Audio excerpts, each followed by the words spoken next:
This is Pantheon Plus, a podcast where we go beyond tights and flights to explore other genres and movies from the past. Each month we'll have a theme. This month we honor tournaments and movies, just as the NFL is testing out its new playoff tournament format. Coincidence? Yes, it probably is. Each week we'll pick a movie that features some kind of tournament competition. It's Pantheon Plus Tournament Edition. This week we look at the 80s Van Damme cult classic, Bloodsport. I was not aware of this part of Hong Kong, even though.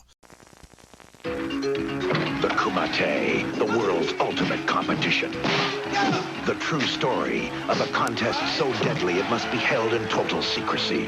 Now, one American has come to this hidden location to win the toughest battle of hand-to-hand full-contact karate. Martial arts sensation Jean Claude Van Damme fights to be world champion in Bloodsport, rated R. Starts Friday at select theaters.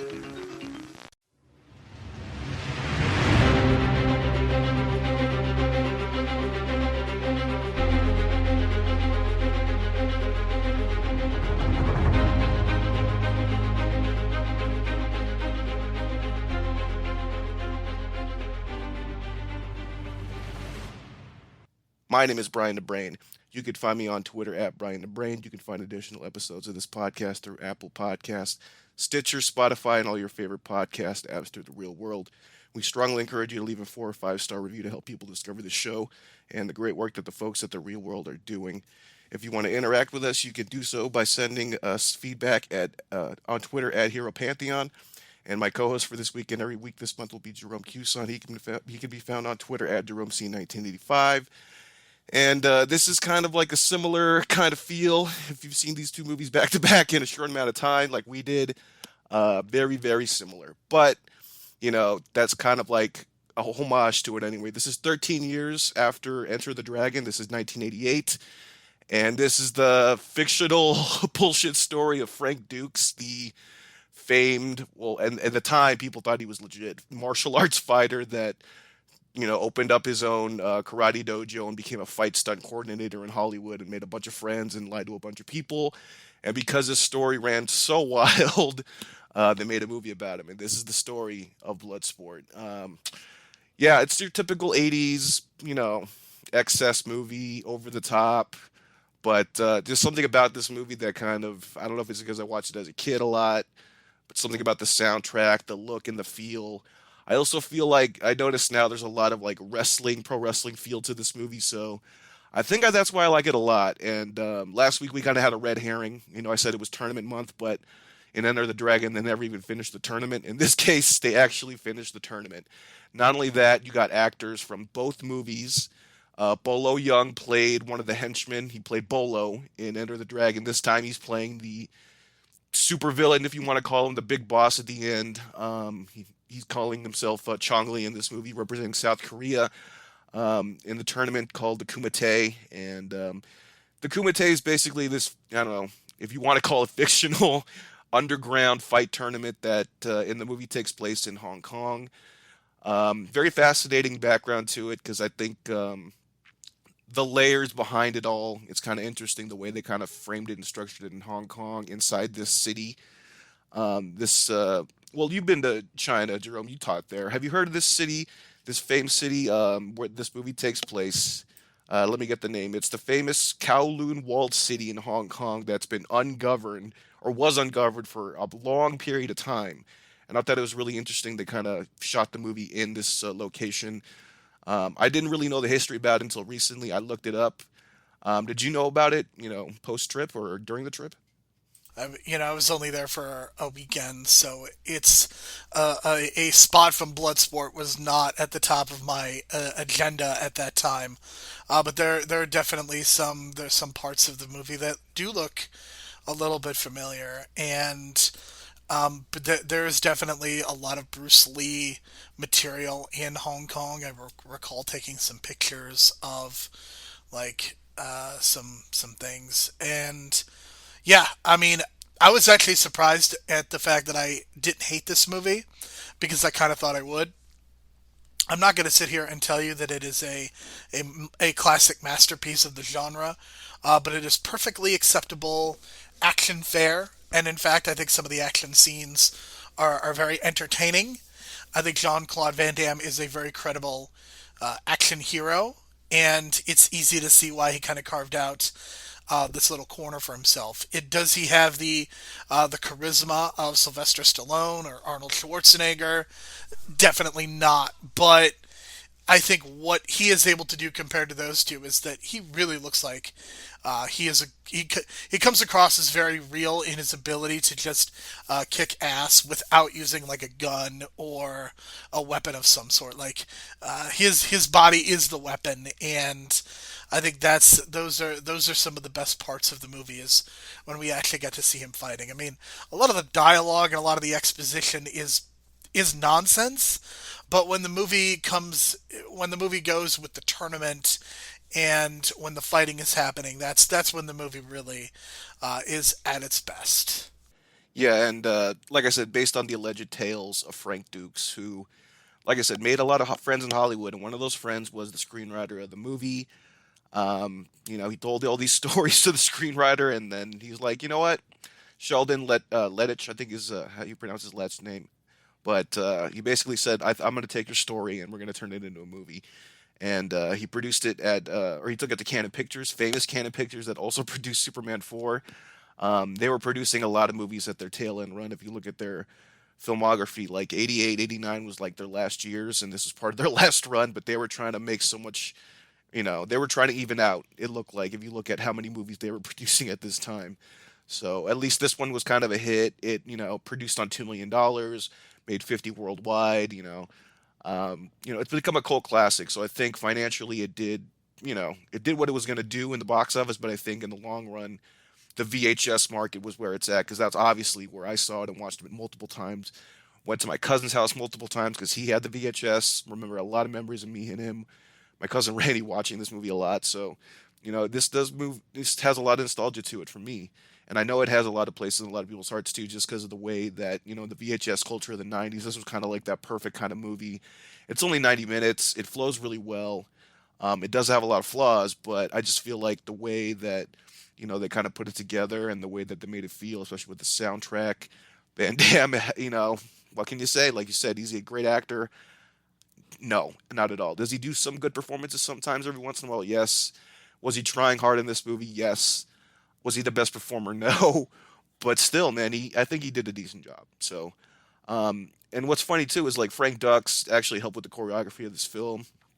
They're still, obviously, hustling people at the time. They were still buying into a story when they filmed the movie. But it's really interesting when he saw Van Damme.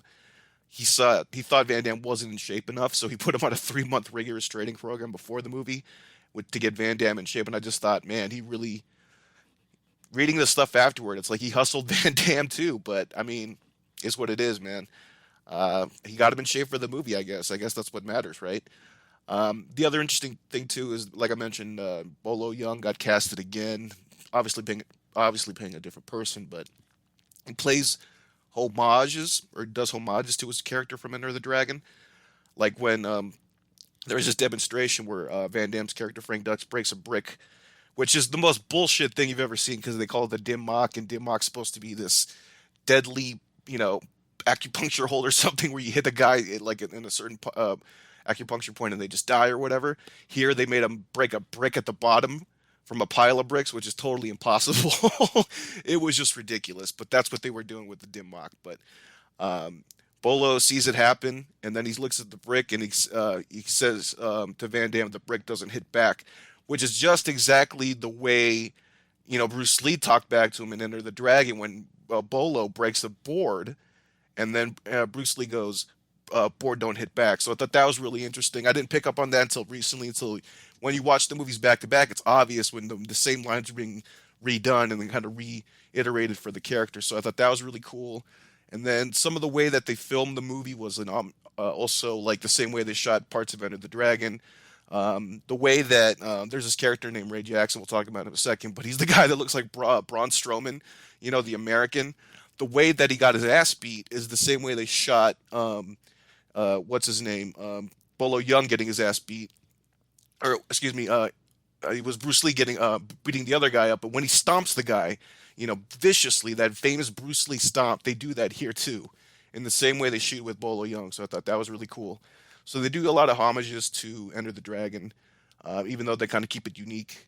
But I thought they did a good job with the casting as well too, because they got a variety of guys with these different, allegedly different fighting styles. But you can tell like this was like right, I think, right before Street Fighter came out. But you can tell like the fighting styles. I don't know if you noticed, Jerome, but the African American fighter was very much in the style of Blanca from Street Fighter, that fighting style.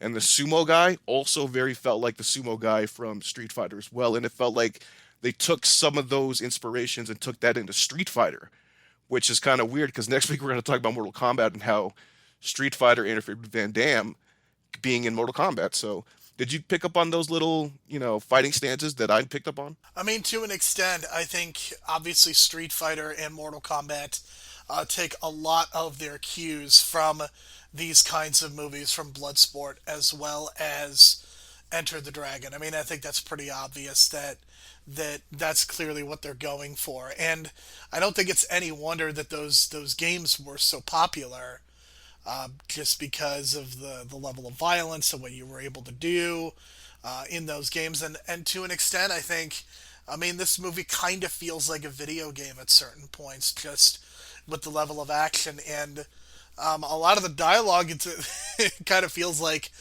those are cutscenes from a video game. And I think that, look, Donald Gibb and Jean Claude Van Damme, who played Jackson and Frank respectively, these are not great acting performances, but I think that they work for the movie that they are in. I would actually say the best performance is probably Forest Whitaker, just because I think he's actually, acting, and he doesn't have to, he doesn't get to rely on action. It's incredible to me that Forest Whitaker was in Platoon just a couple years earlier, and now he's in this movie as some sort of federal agent. That always amuses me tremendously. I do want to point out that the director of this movie, whose name is Newt Arnold, which is a fantastic name in its own right. This movie came out when he was 66 years old. He was born in 1922. So you've got a 66-year-old man who has directed this, and he is, of course, mostly known for his associate director work. And it's pretty wild to think of just kind of like these workman-style directors. Like, that's what Newt Arnold was. He would kind of flutter from project to project and just kind of do things. But he was an assistant director on movies like 12 Angry Men, which is generally regarded as one of the greatest movies of all time, and The Godfather Part 2, both of which he won Directors Guild of America awards. So when we talk about Newt Arnold, he does not have a wide-ranging filmography as a lead director, but it is worth pointing out that this guy definitely had some directing chops, given the movies that he was associated with. Yeah, and you can tell because like the way that he's directing like the non-action, but he makes the characters like larger than life because the way he would shoot Bolo Young, it would shoot upward. And that's kind of that WWE style where you shoot upward and make, you look at the old Hogan footage, they're shooting from, from down looking up. It makes the characters look larger than life. And the way he did that with some of the characters here when they're especially when they're on the stage and the camera's guys on the ground, that just adds a little height to it. And when Bolo is like standing there, he looks like, a beast, even bigger.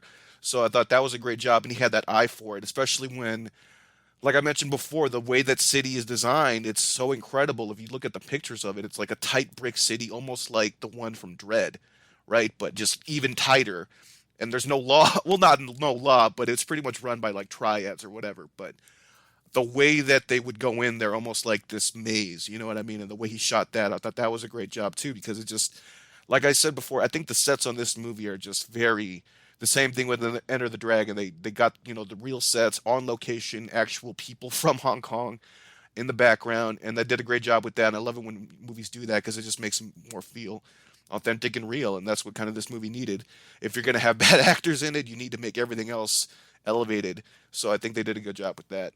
Also, a little note here. I don't know if I forgot to put this in the notes, but the actor that played his Shidoshi, his sensei, Senzo Tanaka, Roy Chow. Does he look familiar, Jerome? He does not. He is the guy that was in the beginning of Temple of Doom, that Chinese gangster. That is a movie that I try to forget as much as I can. I know that people really don't like Kingdom Skull, but man, Temple of Doom is a pretty rough watch in its own right. You're breaking my heart, Fredo. You're breaking my heart. But we'll talk about that again a different time, I guess. Wow, I did not expect that answer. But yes, he was the gangster at the beginning. He was also the mentor at the beginning of Enter the Dragon. He was in makeup for that one. So that was another crazy casting that they brought back, playing both the mentor figure here and in Enter the Dragon. Except in Enter the Dragon, he looked way older, and I didn't even know it was him.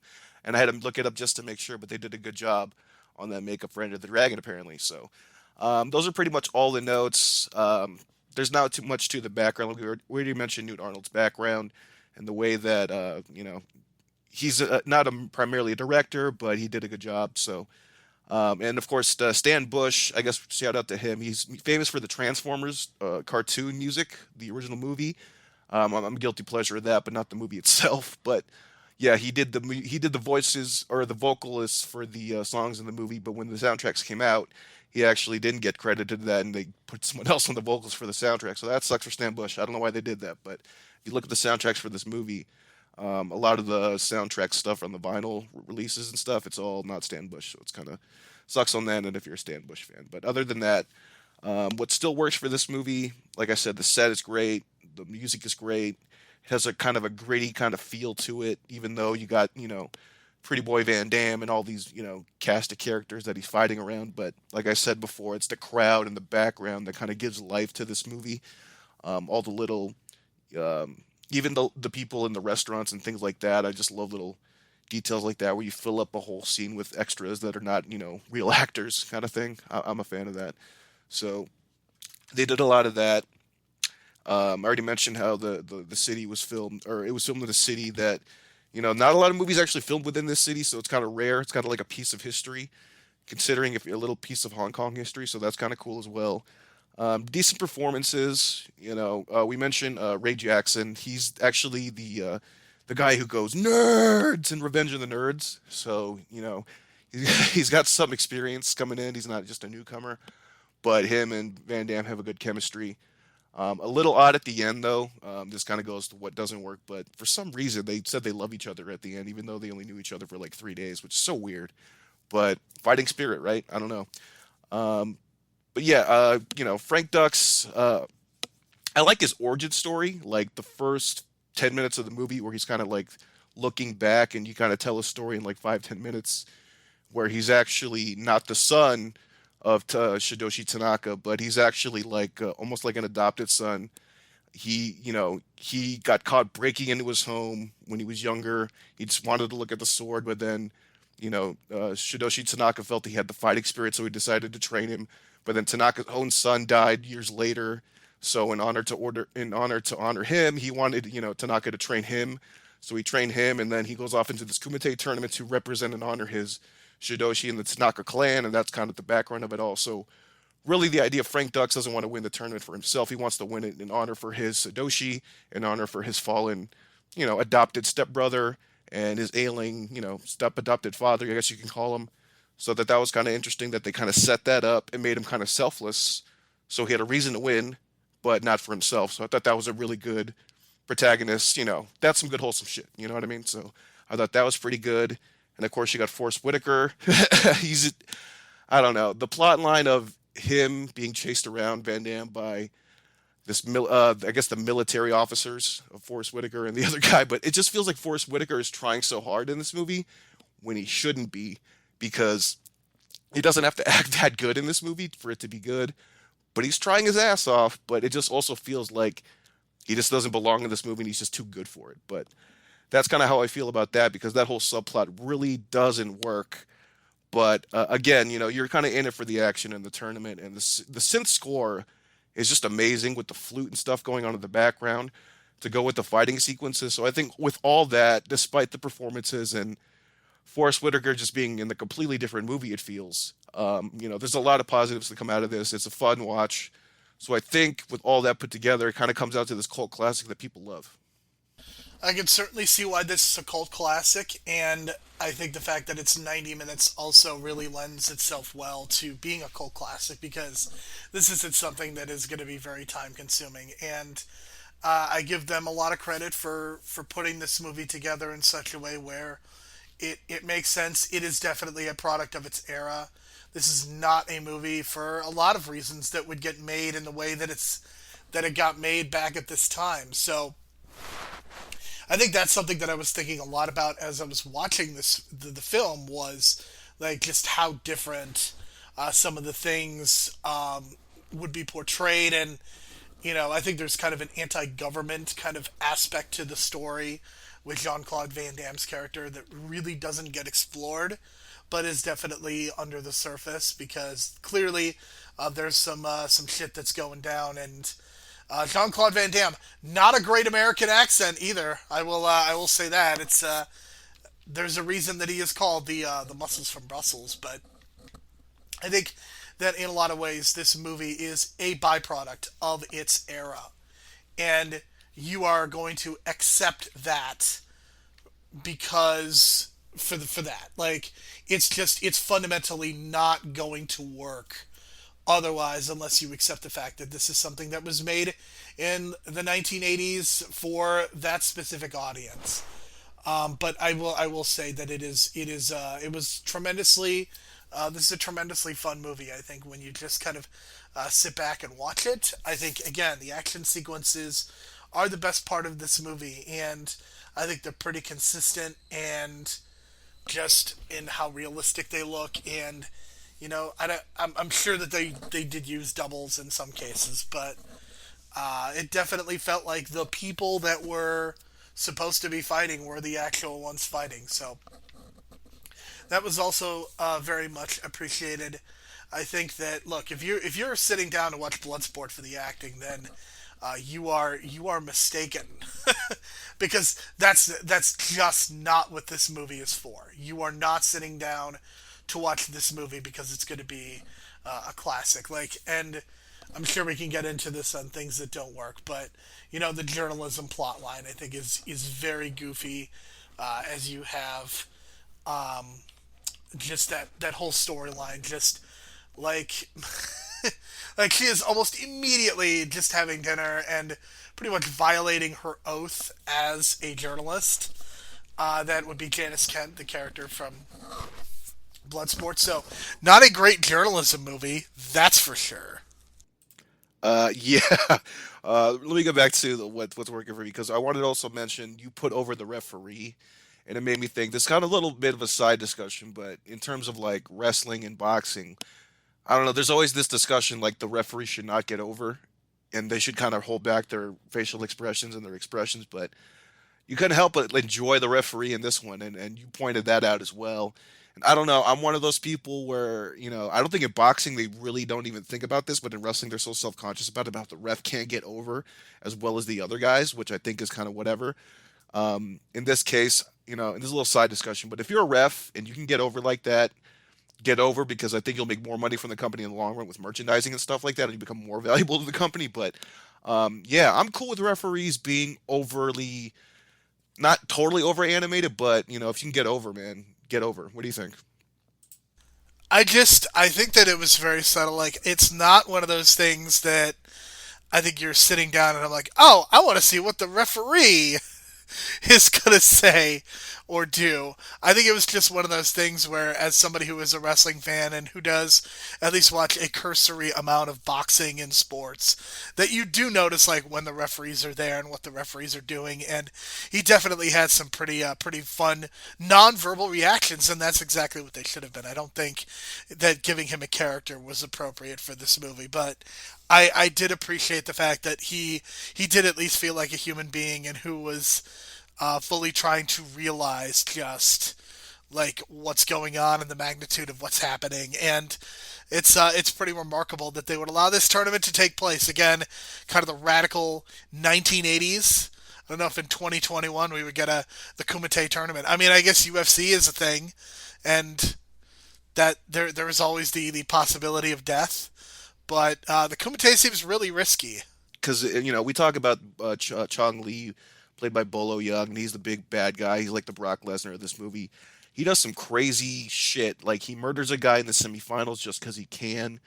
The guy was already knocked out, and then he hits him in the head again and fucking just brain dead kills him. And then he breaks this other dude's leg on purpose when the match was already over, and the fucking bone sticks through the leg. So yeah, this guy is just ridiculous, and he has 3 lines or something like that. But he's all about the facial expressions, and I think I think if you're one of those wrestling schools, you got to show at least the Bolo Chong Li moments where he's just reacting, like the moment that Van Damme breaks his record for the fastest knockout, and he gives that look at Van Damme, his facial reaction just changes like that, and they're like, "Oh, that's pro wrestling, man." So you know me, I'm old school pro wrestling, and it felt like the finale was just this totally old school NWA. Like a totally.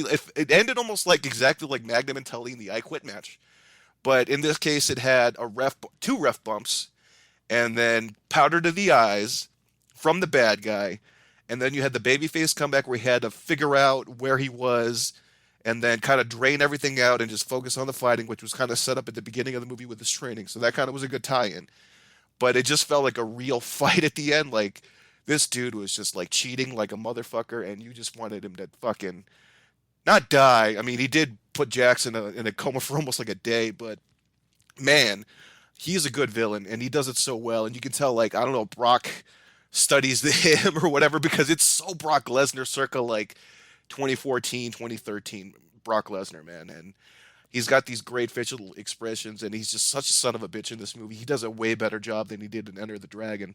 So I got to give him credit to that. But I love me an old school NWA match. And were you getting those Magnum Tully vibes at the end? Because the rules of the fighting are you knock him out of the ring, you either knock him out, or they say Mate, which means I quit. And he made the dude say Mate. Van Damme made him say Mate. No one else in the tournament said Mate except in the final. So it totally had that vibe.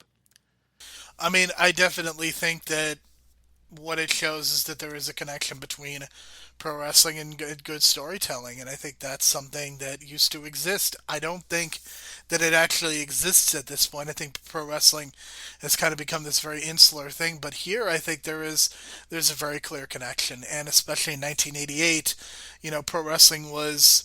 I think the peak of its popularity probably would have been 1985 or 86, but I think they were still kind of riding the wave of popularity at this point. So I think there is a possibility that there could have been pro wrestling fans who wrote this and who may have even been themselves wrestling fans. But it's also interesting because I seem to recall this is definitely one of those movies that was being promoted by WCW on their programming because it aired on TBS all the time. I feel like this is definitely one of those movies that has just been on cable for like a million years and has just consistently been popular since it first came out in 1988. So that's something that I was thinking about a little bit, and I was just tremendously impressed with just how much this movie didn't suck. And I think that it's, again, not perfect, but I think that they execute this very basic story in really interesting ways. And again, I think the fact that the action is good also makes a big difference, because if the action sequences are bad, I think this movie is it's one of the worst movies that's ever been made.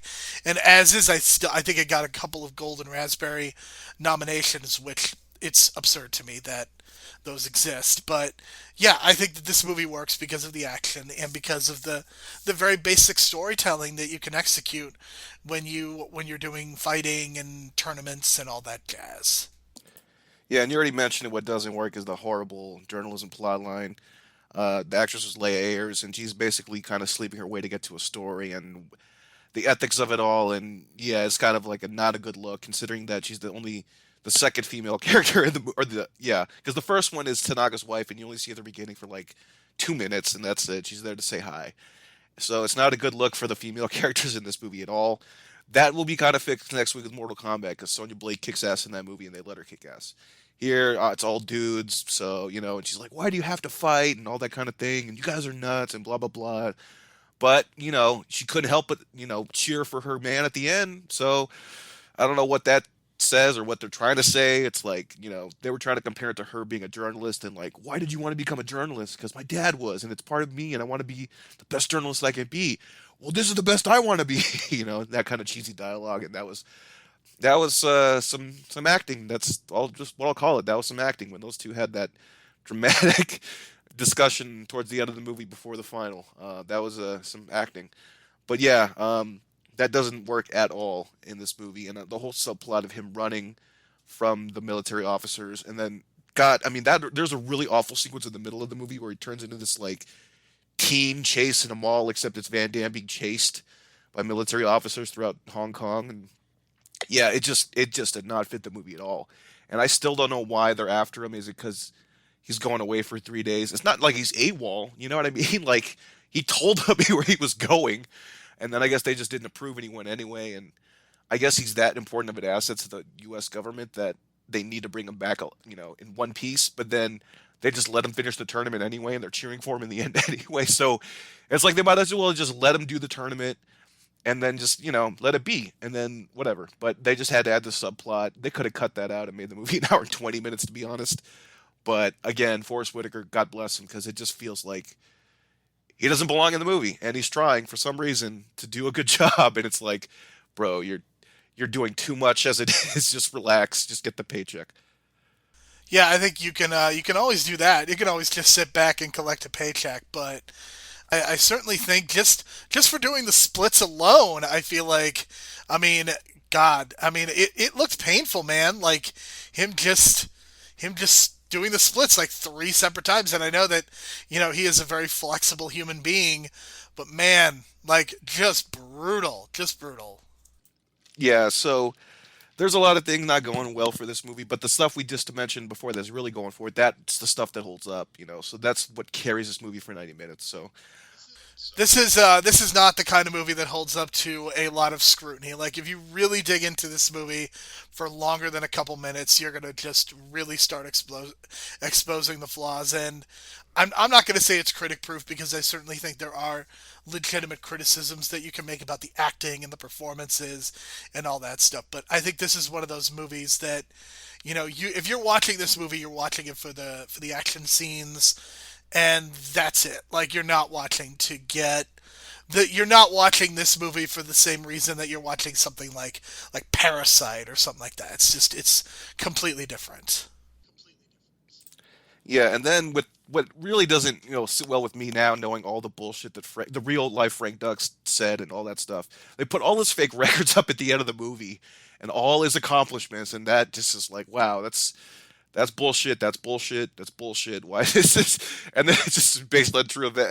It's Hollywood. But if I were to retcon something, I would definitely retcon those stats at the end of the movie. But I don't think they're ever going to do that because they don't care enough to do it. But again, it's Hollywood, man. You just make shit up, and yeah, that's one thing that really doesn't settle with me for some reason. I know there's all these movies based on a true story and whatnot, but when you put up fake records where it says 56 consecutive knockouts in a single tournament. Do you realize how many people that would have to take if you were like in 56 rounds of a tournament, Jerome? That's like a lot. That's like a lot. That's a lot of tournament. I mean, but apparently, well, I mean, it depends how many people you're inviting to this tournament. I mean, it definitely smells like bullshit. That's for sure. I don't. It's just nuts. It's nuts. Yeah, but in terms of that, like we said, it's a fun watch. I mean, the other thing too is that it's been jumping around from Netflix to I think it was on Tubi. Right now, I forget where it's on now, but it's not even on a singular Blu-ray. You have to get a two-pack with Time Cop, and I just couldn't. All these years, don't have the heart to buy Time Cop, so I've been just kind of floating around watching wherever I can. But definitely check it out wherever you can, and it's one of those great background movies, and it's always on TV. And if this, I mean, God, I wish this had like that special 4K release with like a I forget the company that's doing it, but like the Mallrats release they're doing now. I think it's Arrow or something. But they're re-releasing a bunch of old stuff that didn't get the love 10 years ago from the Blu-ray runs originally. So hopefully this gets on that list soon because it definitely deserves it, I think. I think doing kind of a funny documentary about just Frank Dukes himself, I think, would almost be worth it for Blu-ray. Like to do a Blu-ray and to have like a documentary about Frank Dukes and just how full of shit he was. Like that's the kind of thing that I would be all in for. God, you're just opening up a can of worms, aren't you? A bunch of creative can of worms. Because that's great. That's a great idea, man. But also, phew, you're opening up a can of worms, man.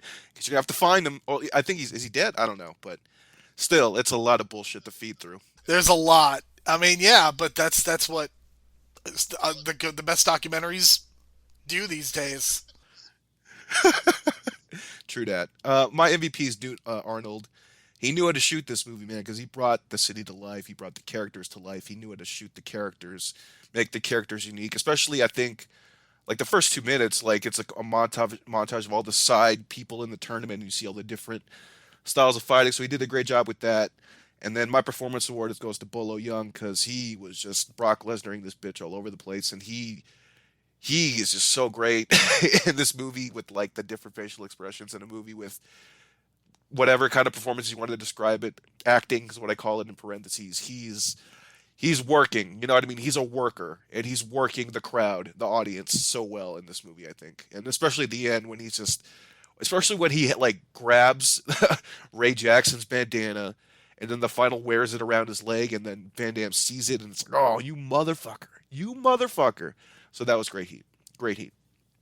I would agree. I think that's a solid note to end on. I will say, my MVP. I would agree with you. I think that just the competent direction in this case to cover all of this insanity is probably what you need to make a movie like this. And I also feel like directors may not have been so secret about their work like so many are today, especially in an era when this like we said, Arnold was kind of an assistant director and not necessarily someone that you would have leading a lot of these major movies. But this is probably one of his biggest, and that's really fascinating to me.